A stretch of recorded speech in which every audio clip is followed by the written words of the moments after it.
Roses are red, violets aren't blue. I will participate in this debate, and so should you. This will not win the slam poetry format, which is the next format for this debate, ladies and gentlemen. But before we get started, this is exactly what the format is all about. Bring your best rhyme schemes in, ladies and gentlemen. Bring your Eminem-like flow, and we will see some great poems being showcased at the Indian Debating League stage. This is all you need for those shiny trophies we have to offer. And right at the onset, this debate format, it gets a lot of things to the table, such as, number one, you need to make sure you speak on prompt. You will be given a theme or a topic to write your poems on.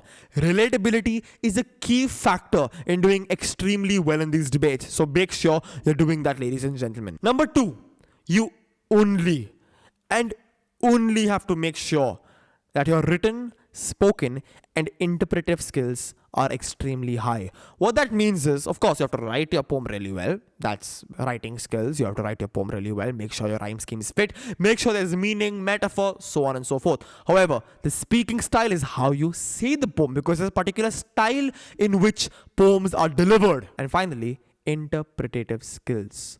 Over here, have you ever thought of how Shakespeare keeps rambling on about something we don't understand? What does he mean? Fair is foul, foul is fair. What is he trying to say? You have to be somewhat of a Shakespeare over here. You have to make sure you look at the prompt and think of the different perspectives you can write the poem from. And perhaps add those perspectives in mysterious fashions within the poem. And that will get you everything necessary to win this slam poetry contest. And here are my top tips for you in the slam poetry contest, ladies and gentlemen. Right at the onset, number one, learn about multi-syllable rhyme schemes. Now, why do I say that? It's because the most superior rhymers, they know that rhyming is not bat and cat. They know it's more than that. And that's where professionalism comes in, ladies and gentlemen.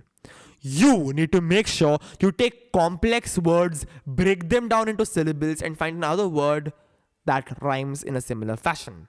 And that will get you to be above par and above the level you were trying to work with. Following which, my second tip for you is reciting the poem from memory. This is the easiest way to stand out, ladies and gentlemen. And last but not the least, get some metaphor and meaning in your name. Get something in which gets emotions to store up. Such as, don't just say your laptop exists. Say your laptop is grey and therefore it just exists. Ah, so deep. It's a terrible example, but I'm not the poet, you are. Or so I would want you to believe. And therefore, the example comes down to getting some more detailings in intentionally. Making sure it fits to the narrative you're trying to paint will change the way your poem comes out. And that's my top tips of the day. If you like that video, go ahead and like, share, and subscribe. But more importantly, if you like debating in such interesting formats, ladies and gentlemen, my actual top tip, top suggestion, take it from me, is to go into the description of this video and register for the Republic's Day Forensics debate. There's no better way to set your mark on the national stage. I'll see you there.